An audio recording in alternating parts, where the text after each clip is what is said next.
Hello friends, my name is Purva Sharma, Assistant Professor of Physics at Biyani College, Jaipur. Today, my topic is inverting amplifier. First of all, we will discuss what is operational amplifier. As we can see, operational amplifier is a DC coupled high gain, मतलब operational amplifier DC coupled होता है और इसका जो operational amplifier का gain होता है वो बहुत ज़्यादा होता है, 10,000 और 20,000 टाइम्स होता है. सेकेंडली देखें तो देखते हैं कि यहाँ पे क्या लिखा हुआ है, वोल्टेज एम्पलीफायर, मतलब ये जो ऑपरेशनल एम्पलीफायर है ये वोल्टेज को एम्पलीफाई करता है with a differential input and usually a single ended output. Differential input and single ended output मतलब ऑपरेशनल एम्पलीफायर में दो इनपुट्स होते हैं और एक सिंगल एंडेड आउटपुट होता है और ये जो ऑपरेशनल एम्पलीफायर होता है ये इन दोनों इनपुट्स के डिफरेंस को एम्पलीफाई करता है और हमें एज अ आउटपुट देता है. सेकंड, पोटेंशियल जो होता है, पोटेंशियल जो इससे हमें निकलता है ऑपरेशनल एम्पलीफायर से वो 100 और 1000 टाइम्स लार्जर होता है to the potential difference between these input terminals. इन दोनों इनपुट टर्मिनल्स का जो डिफरेंस होता है उसका 100 या 1000 टाइम्स मिलता है हमें आउटपुट वोल्टेज. थर्ड होता है कि अब ऑपरेशनल एम्पलीफायर में दो इनपुट टर्मिनल्स हैं, one is the negative terminal and the second one is the positive terminal. जो पॉजिटिव टर्मिनल होता है उसे हम बोलते हैं non inverting input with V positive. जो पॉजिटिव होता है उसे हम बोलते हैं नॉन इन्वर्टिंग इनपुट जिसका वोल्टेज जो होता है वो क्या होता है, पॉजिटिव होता है. सेकंड आता है नेगेटिव. जो नेगेटिव वाला होता है उसे हम बोलते हैं इन्वर्टिंग इनपुट और इसका जो वोल्टेज होता है वो क्या होता है, नेगेटिव होता है. थर्ड है amplifies the difference between the two which is called the differential input voltage.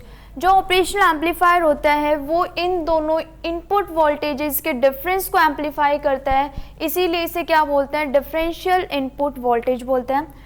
Now as we can see there is a feedback resistance connected. Feedback resistance देखते हैं तो क्या हो रहा है, ये V आउटपुट से कनेक्ट होता है कहाँ पे, R इनपुट में. फर्स्टली ये जो डायग्राम है ये इन्वर्टिंग इनपुट का है.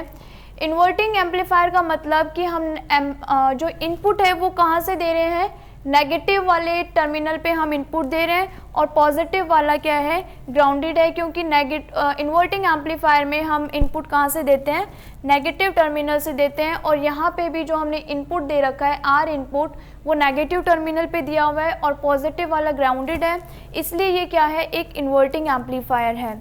तो नेक्स्ट है कि इसमें नेगेटिव फीडबैक लगा हुआ है. नेगेटिव फीडबैक का मतलब होता है कि जो हमारा फीडबैक है वो कहाँ लगा हुआ है, नेगेटिव टर्मिनल पे लगा हुआ है, इसलिए इसको नेगेटिव फीडबैक बोलते हैं. नेगेटिव फीडबैक का मतलब क्या होता है कि अगर नेगेटिव फीडबैक का मतलब होता है कि कुछ पोर्शन आउटपुट का हम वापस किस में दे दें, इनपुट में दे दें. सपोज करो हमें V आउटपुट 20 वोल्ट्स मिलते हैं, ये हमें टोटल आउटपुट मिला 20 वोल्ट्स, तो इस वोल्टेज का कुछ पोर्शन मान लो 5 वोल्ट हम किस में दे दें, वापस से इनपुट में दे दें, तो उसका मतलब क्या होता है, नेगेटिव फीडबैक होता है, क्योंकि वो 5 वोल्ट फिर से एम्पलीफाई होकर हमें एज एन आउटपुट मिल जाएगा और हमारी साइकिल जो है वो कंटिन्यू रहेगी, इसीलिए हम एक फीडबैक देते हैं with the help of a feedback resistance RF. उसके बाद में जो नेगेटिव फीडबैक की वजह से जो हमें वोल्टेज मिलता है वो डिफरेंट होता है. क्यों डिफरेंट होता है, क्योंकि नेगेटिव फीडबैक की वजह से अब जो हमें वोल्टेज मिलेगा वो किस किस का सम हो जाएगा, एक तो हो जाएगा नेगेटिव फीडबैक की वजह से जो वोल्टेज मिला है वो, प्लस जो इनिशियली इनपुट वोल्टेज था वो, उन दोनों का सम होके हमें क्या मिलेगा, एक नया वोल्टेज मिलेगा. इसलिए इस सम की वजह से इस पॉइंट को हम क्या बोल देते हैं, समिंग पॉइंट बोलते हैं. Once again I am repeating, इस पॉइंट को समिंग पॉइंट इसलिए बोलते हैं क्योंकि ये इस पॉइंट पे जो वोल्टेज होएगा वो feedback voltage plus R input voltage का सम होके मिलता है, इसीलिए इस पॉइंट को हम क्या बोलते हैं, समिंग पॉइंट बोलते हैं. Next, there are 2 important rules to remember about the inverting amplifier. First one is no current flows into the input terminal. ये जो हमारे इनपुट टर्मिनल है इसके अंदर कोई करंट फ्लो नहीं होता है. सेकेंडली जो V1 होता है it is always equals to V2. but in real cases these two rules, both these rules are slightly broken. Now we will see the gain of inverting amplifier. This is the formula for finding the gain of inverting amplifier. Gain इसको हम represent करते हैं ए और उसके subscript में we लगा देते हैं ए वी, और वो होता है gain V output over V input is equals to minus R F over R input. यहाँ पे आर एफ क्या है, फीडबैक रेजिस्टेंस है, और आर इनपुट जो हम इनपुट रेजिस्टेंस दे रहे हैं, और this is the formula of gain. Now अगर इस इक्वेशन से हम वी आउटपुट की वैल्यू निकालें तो वी आउटपुट जो होगा किसके इक्वल हो जाएगा, minus R F over R input into V input. ठीक है, अब इसके बाद में अगर हम देखें इन्वर्टिंग एम्पलीफायर का जो हमें आउटपुट वोल्टेज और इनपुट वोल्टेज के बीच में कंपैरिजन देखें तो वो ऐसा आता है, अगर हमारा ये इनपुट का ग्राफ है तो इनपुट का अगर हमने इन्वर्टिंग इनपुट हमने अगर ऐसा दिया है, हमारी वेव ऐसी है तो हमें आउटपुट वेव ऐसी मिलती है। अब इन्वर्टिंग में अगर हम इसका एम्पलीट्यूड देखें वेव का तो वो इतना है, और अगर हम आउटपुट में इसका एम्पलीट्यूड देखें तो वो इतना आ रहा है। मतलब कि जो हमारा आउटपुट वोल्टेज है वो क्या हो रहा है, एम्पलीफाई होके आ रहा है। ठीक है, नेक्स्ट इसमें एक चीज़ हो रहा है कि अगर हम देखें ये वेव यहाँ से स्टार्ट हो रही है और आउटपुट जो वाली जो वेव है वो इधर नीचे से स्टार्ट हो रही है, मतलब कि जो हमारी वेव है उसका इन्वर्जन हो रहा है, क्योंकि जो इन्वर्टिंग एम्पलीफायर में जो आउटपुट होता है वो 180 डिग्री आउट ऑफ फेज होता है इनपुट वोल्टेज से। This thing I have written over here, negative sign indicates the inversion of output signal.